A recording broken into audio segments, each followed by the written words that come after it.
was a child, I went missing in the forest for over a month. They never stopped searching, but they never found me. A month later, I just walked out of the forest on my own. The strangest thing was, I looked perfectly okay. My clothes were clean, my body was unburdened.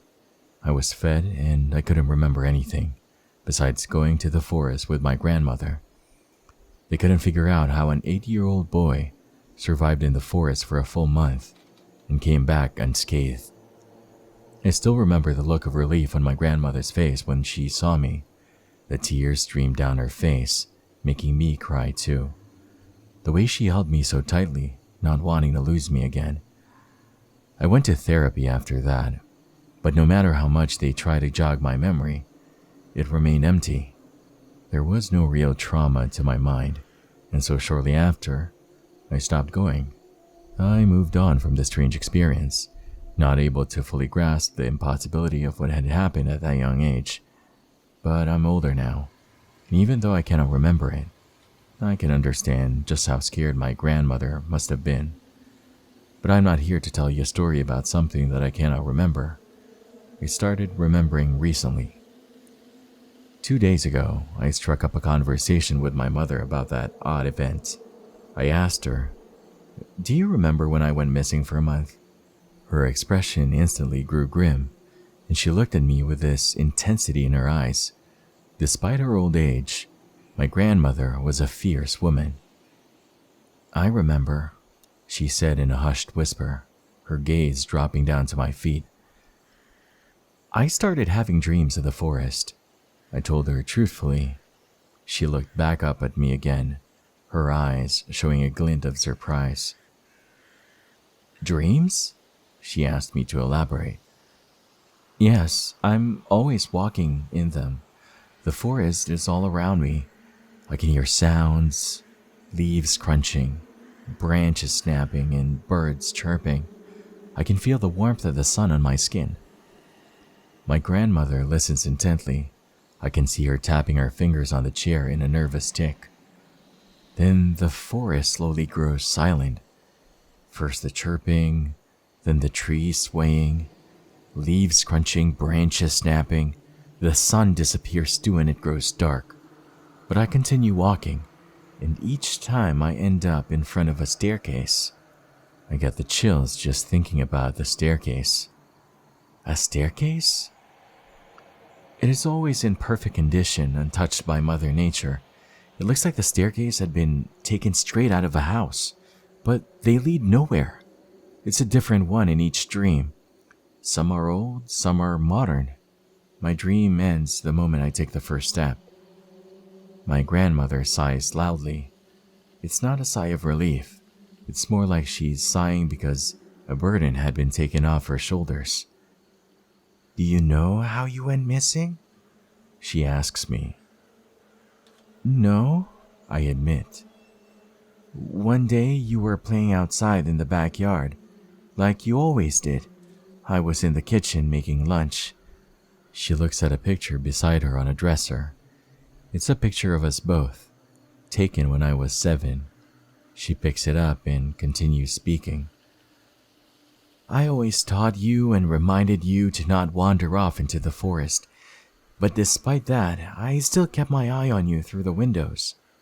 "So I wandered off?" My grandmother chuckles. "No, I wish that was what happened instead." She places the picture back and takes a deep breath. "I was watching you play with some sticks, having completely forgotten the potatoes that I was cooking. The water started running over the top and I ran over to clean up. It only took a minute or two. When I was back at the window..." Her lips and hands were trembling, and she took hold of her armrests. I swallowed the saliva that had collected at the top of my mouth. "I saw you walking into the forest, but you weren't alone. I saw myself holding your hand, walking into the forest." She began tearing up.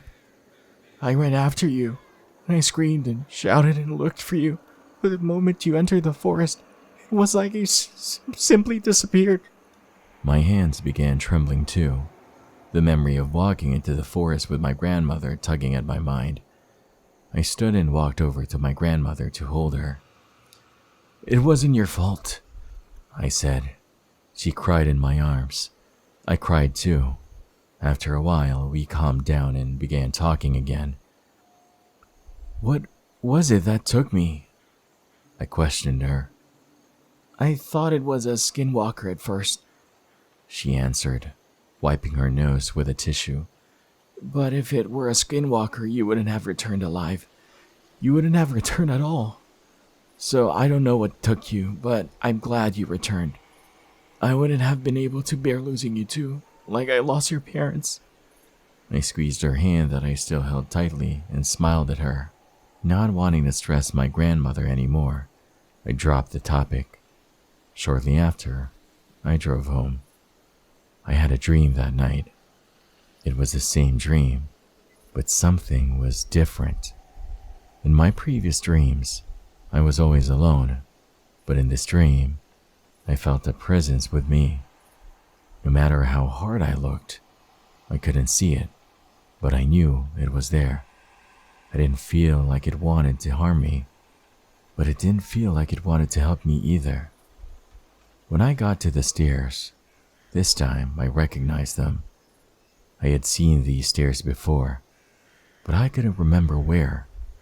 There were only 6 steps, and unlike the rest, the stairs looked old and abandoned. They were wooden, but they had begun rotting.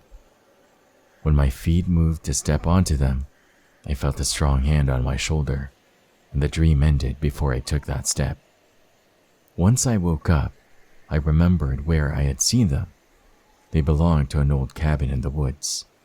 The cabin was maybe a mile out from my grandmother's house, and I decided to go for a hike. I informed my wife that I'd be gone for the majority of the day and apologized to my 6-year-old for leaving so early during the holidays. Today was a Thursday. My grandmother wasn't a fan of my idea to go out alone, so she decided to accompany me. She knew this forest like the back of her hand, so having her come along was reassuring. But her back is bad, so I also wish she'd stay behind, but there was no convincing her otherwise. The hike took a little under an hour, and we ended up at the cabin, or what was left of it. The entire wooden structure had collapsed onto itself. "Did you know about this?"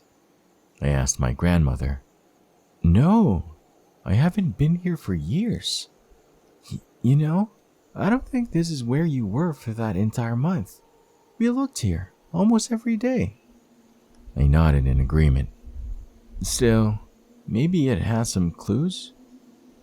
My grandmother sighed and sat down on the mossy ground.